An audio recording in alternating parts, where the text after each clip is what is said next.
করি শত্রুর সাথে গলাগলি, দুই মৃত্যুর সাথে পাঞ্জা।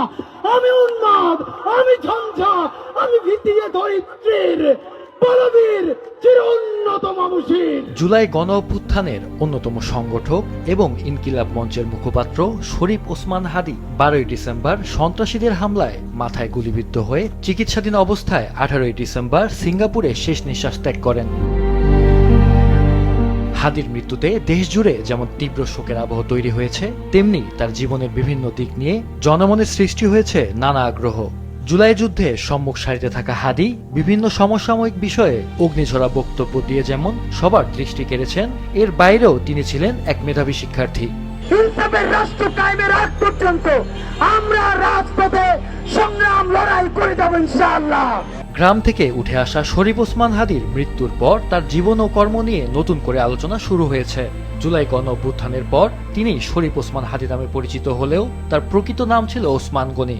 এর আগে তিনি সীমান্ত শরীফ নামে কবিতা লিখতেন। প্রয়াত বাবা মাওলানা শরীফ আব্দুল হাদীর নামানুসারে তিনি নিজের নাম পরিবর্তন করেন। শিক্ষক পরিবারে জন্ম নেওয়া শরীফ ওসমান হাদীর বাড়ি ঝালকাঠি জেলার নলসিটি পৌরসভার খাসমহল এলাকায়। নলসিটি সিনিয়র ফাজিল মাদ্রাসার সাবেক উপাধ্যক্ষ ও খাসমহল জামে মসজিদের পেশ ইমাম মাওলানা শরীফ আব্দুল হাদী এবং গৃহিণী তাসলিমা হাদীর ঘরে 1993 সালের 1 জানুয়ারি জন্মগ্রহণ করেন তিনি। বাবার পাশাপাশি পরিবারের আরও 3 সদস্য শিক্ষকতা পেশার সঙ্গে যুক্ত ছিলেন।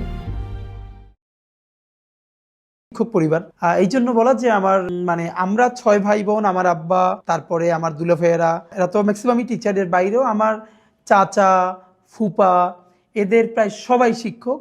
আবার আমার নানা বাড়িরও আমার খালুরা, আমার মামারা, এরাও প্রায় সবাই শিক্ষক। সেই হিসেবে একদম আমাদের পুরো জার্নিটাই একটা শিক্ষক পরিবারের সাথে। 6 ভাই বোনের মধ্যে বড় ভাই ডক্টর আবু বকর সিদ্দিক বরিশালের বাগিয়া আল আমিন কামিল মাদ্রাসার অধ্যক্ষ এবং গুঠিয়া বাইতুল আমা জামে মসজিদের খতিব।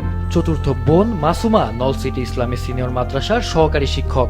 আর ভাই ওমর বিন হাদী জগন্নাথ বিশ্ববিদ্যালয় থেকে পড়াশোনা শেষে সুগন্ধা ট্রাভেলস অ্যান্ড ট্যুরিজমের প্রধান নির্বাহী কর্মকর্তা হিসেবে কর্মরত আছেন। বড় বোন ফাতেমা বেগম ও তৃতীয় বোন ইয়াসমিন আক্তার গৃহিণী। ব্যক্তিজীবনে হাদী বিবাহিত। তার স্ত্রী রাবেয়া ইসলাম জাতীয় বিশ্ববিদ্যালয় থেকে ইংরেজি বিভাগে স্নাতক সম্পন্ন করেন। তাদের 9 মাস বয়সী এক পুত্র সন্তান রয়েছে। আমার ওয়াইফ খুব মাঝে মধ্যে আর কি মজা করে বাচ্চারে বলে যে ইনকিলাব মঞ্চের মুখপাত্র তোমার সাথে দেখা করতে আসছে। শিক্ষা জীবনে হাদী 2010-11 শিক্ষাবর্ষে ঢাকা বিশ্ববিদ্যালয়ের রাষ্ট্রবিজ্ঞান বিভাগে ভর্তি হন। অনার্সে 3.49 এবং মাস্টার্সে 3.52 সিজিপিএ অর্জন করেন। মাধ্যমিক পর্যায়েও মেধার স্বাক্ষর রেখে ঝালকাঠি এনএস কামিল মাদ্রাসা থেকে দাখিলে 4.75 এবং আলিম পরীক্ষায় জিপিএ 5 পান। সাংস্কৃতিক ও রাজনৈতিক কর্মকাণ্ডের পাশাপাশি হাদী রাজধানীর বেসরকারি বিশ্ববিদ্যালয় ইউনিভার্সিটি অব স্কলার্সে কিছুদিন ইংরেজি বিভাগে শিক্ষকতা করেন। এছাড়াও 2013 সাল থেকে সাইফোর্স কোচিংয়ে সিনিয়র IELTS ট্রেনার হিসেবে কর্মরত ছিলেন।